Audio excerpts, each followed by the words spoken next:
Corona के इस संकट काल में जब विश्व का कोई भी देश अपने यहाँ के गरीबों और वंचितों का ध्यान रख पाने में असमर्थ है, उस समय भारत का पूरा समाज अपने यहाँ के वंचितों का ध्यान रखने के लिए बढ़कर आगे आया है।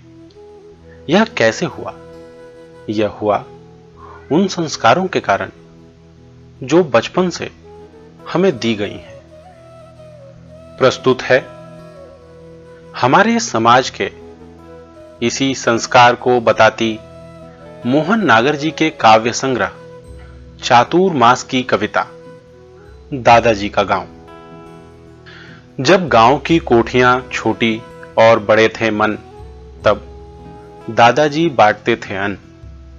पसेरी भर पुजारी का, 2 पसेरी चौकीदार का, 3 पसेरी कुम्हार की, 4 मोची और लुहार की, 5 पसेरी के लेनदार, नाई, धोबी और सुतार।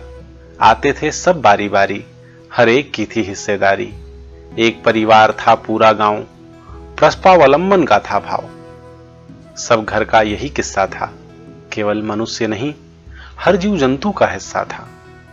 पहला दाना पंछियों का, नया आटा चींटियों का, पहली रोटी गाय की, आखिरी श्वान की।